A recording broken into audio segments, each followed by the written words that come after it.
On May the 25th, 1720, the Grand Saint-Antoine entered the port of Marseille, carrying a cargo of cotton and silk from North Africa.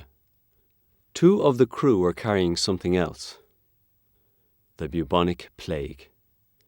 Within a few months, more than 50,000 out of a population of 90,000 were dead.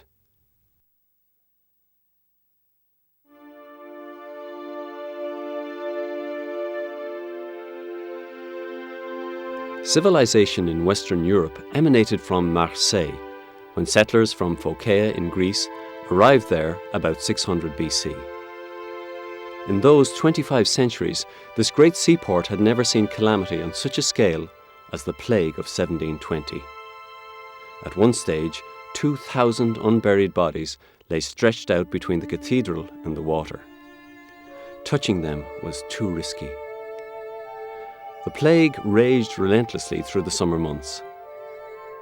Anne Madeleine Remusat, a saintly nun in the local visitation monastery, convinced the Archbishop Henri de Belsunce that it would stop if he consecrated the city to the Sacred Heart of Jesus.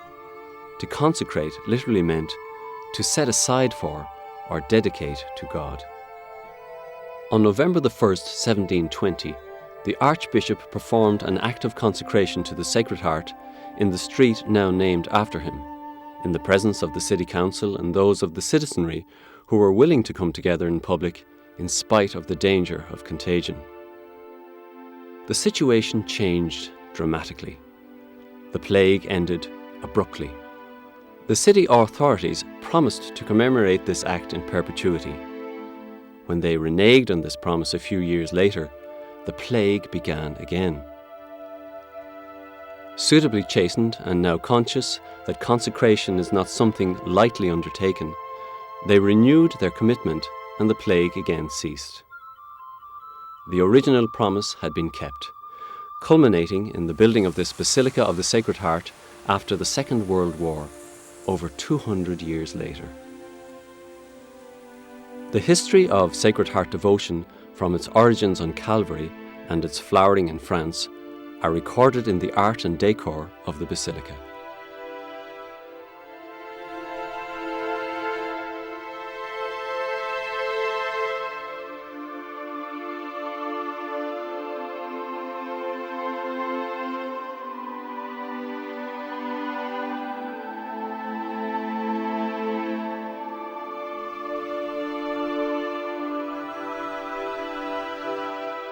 Marseille is still known as the City of the Sacred Heart.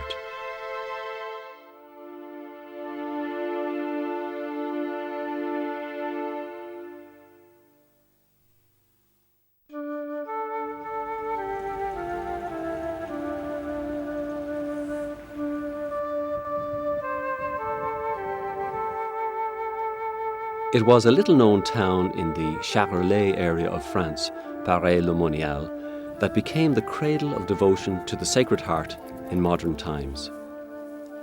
Every year, hundreds of thousands of people from all over the world come here on pilgrimage. The inspiration for this was a series of events that took place here in this church between 1673 and 1690, several decades before the plague in Marseille. They began with a report that the risen Lord had appeared to Margaret Mary Alacoque, one of the nuns in the local visitation monastery. Margaret Mary was born here in Verrouve in 1647.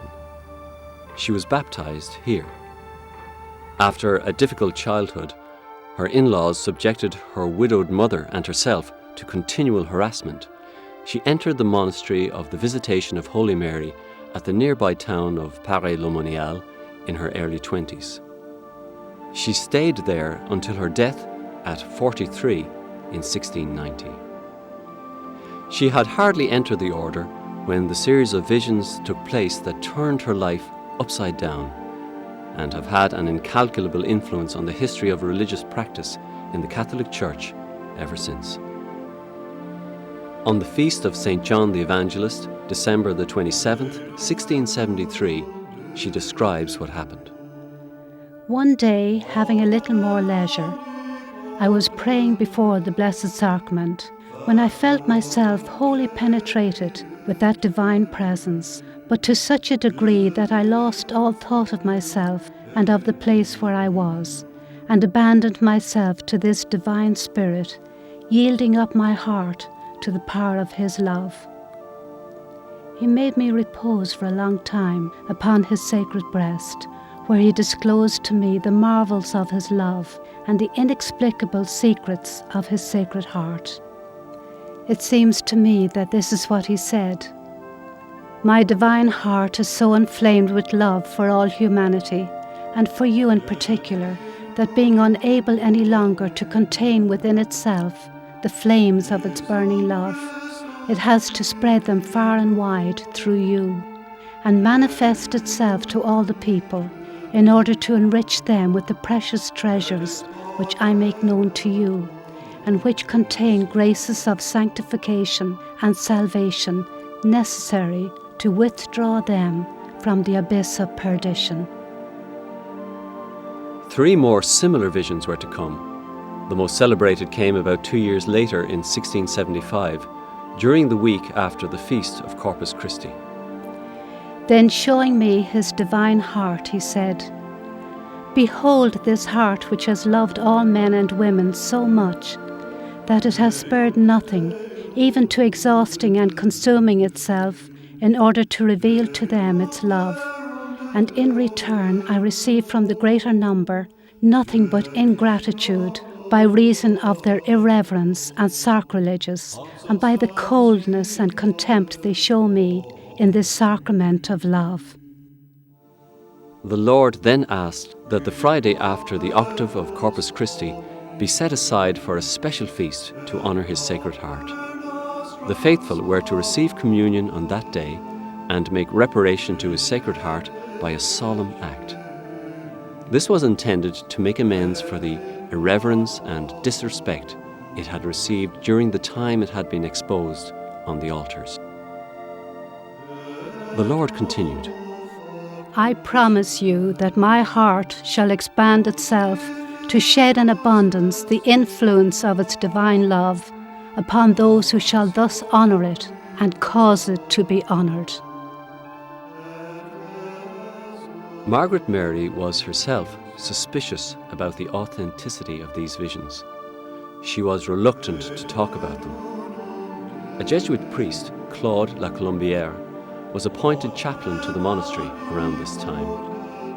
She confided in him. He concluded that her visions were authentic. They added nothing to the message of the New Testament. They simply emphasized the love and mercy of God. The consoling message that sinners would find in the Sacred Heart an infinite ocean of mercy contrasted with the contemporary stress on the divine justice. As a consequence of the revelations, Margaret Mary and Claude did something on June the 21st, 1675, which was a new departure in the Church. Together, they consecrated themselves to the Sacred Heart at the express wish of Jesus Himself. Until then, people did not consecrate themselves any more than they baptized themselves. In the New Testament, the only instance of self-consecration is that of Jesus at the Last Supper.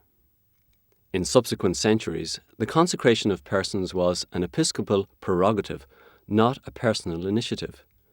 Only a bishop consecrated a virgin, a king, or another bishop. The personal option for a more committed Christian life was known simply as imitation or following of Christ. This act of consecration of Margaret Mary and Claude not only inspired the Bishop of Marseille during the plague 45 years later, it was to inspire countless individuals, families, congregations, cities, and countries to something similar in centuries to come. Within months, Claude was appointed chaplain to the Duchess of York, Mary of Modena, later Queen of England, at the Palace of St. James, London. Here, in the Queen's Chapel, he preached the substance of the devotion as he had learned it from Margaret Mary, but carefully avoided any public reference to her or the recent events at Paris. Later, he was falsely accused of complicity in the Titus Oates plot, imprisoned and then deported to France. Diplomatic immunity saved his life. He died in this room in Paris in 1682.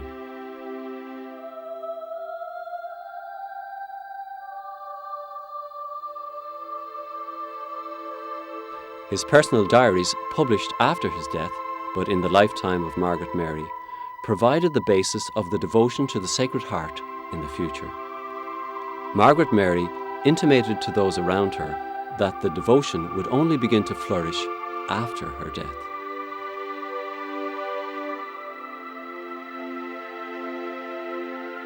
This mosaic in the Colombière Chapel at Paris depicts a further revelation to Margaret Mary in 1688, 2 years before her death.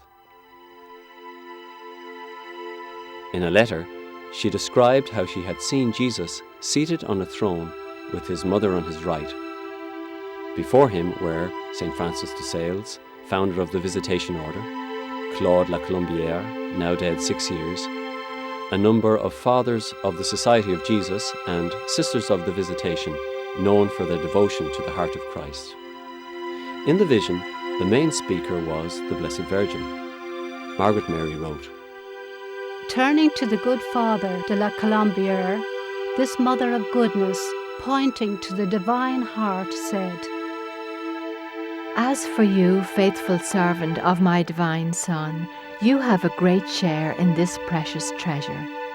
For if it is given to the daughters of the Visitation to know and distribute it to others, it is reserved to the Fathers of your society to show and make known its utility and value, so that people may profit from it by receiving it with the respect and gratitude due so great a benefit.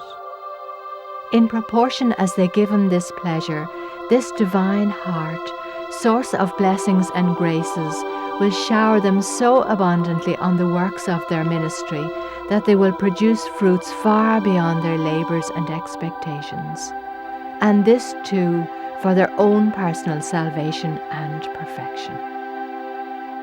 At first, Claude's colleagues in the Society of Jesus showed little enthusiasm for the devotion.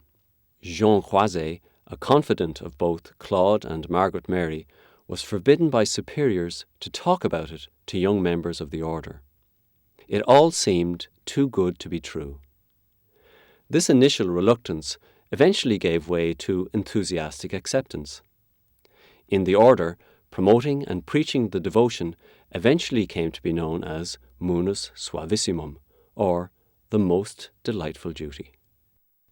Jean Croiset and Joseph de Gallifet, tireless promoters of the devotion, outlived their friend Claude. Croiset wrote the biography that cleared the way for the canonization of Margaret Mary, and de Gallifet's writings led to the eventual establishment of the Feast of the Sacred Heart, asked for by Jesus himself. In Spain, the devotion spread like wildfire in the 18th century through the efforts of Jesuits like Agustín Cadaveras and Bernardo de Hoyos. From Spain, it spread quickly to South America, where it was to play an extraordinary role in the popular religion, especially in the 20th century. The call to spread the devotion, initially addressed to Visitation nuns and Jesuit priests, is understood as applying to any man or woman of goodwill who wants to spread devotion to the Saviour of all humanity. Margaret Mary was canonized on May 13th, 1920 by Benedict XV, and Claude on May 31st, 1992 by John Paul II. So, why devotion to a heart? This worship to the heart of Jesus enables people to understand better that they are permanently, at every moment, created out of love by the incarnate Word, from nothing. And it enables them to understand also better that Christ, in all the tabernacles of the world, is constantly praying for them, and that Christ is desirous on the day of their death and on the day of universal judgment to reward them for all the good which under the inspiration of His Holy Spirit they have done during their earthly lives. So that this worship to the heart of Jesus embraces the past, the present, the future of each human being. They shall look on the one whom they have pierced. This prophetic phrase from the prophet Zechariah, used by John the Evangelist in his account of the crucifixion of Jesus, fostered the piety of believers from the beginnings of Christianity. When linked with the words of Isaiah, "By his wounds we have been healed," it is not surprising that the wounded side was a place of refuge for troubled humanity. Over 1,000 years later, in the 11th century, St. Anselm of Canterbury, later to become known as Father of the Devotion to the Sacred Heart, was the first major figure to stress the wounded side as an opening to the heart within. He wrote, "What sweetness in this pierced side! That wound has revealed to us the treasures of his goodness, that is to say, the love in his heart for us." For Anselm, Jesus did not save us through his suffering. He saved us through his love in sufferings. The universality of the heart as symbolic of the person in all civilizations and languages facilitated subsequent developments. In the words of the 20th century German theologian Hugo, one of the two famous Rahner brothers, every failure to understand the eternal word heart is a real tragedy of the spirit. In the wake of Anselm, a galaxy of the greatest Christian mystics and their disciples focused on the heart. Bernard of Clairvaux, the 12th century Cistercian monk, wrote, "The lance pierced his side, and it penetrated into his heart, in order that henceforth he may be induced to sympathize with us in our infirmities. The secret of the heart is exposed by the openings of the body." After him came St. Francis of Assisi, St. Albert the Great, St. Bonaventure, St. Gertrude the Great, St. Catherine of Siena. From the 13th to the 15th century, it was said that the preaching of the Dominicans and Franciscans made all Europe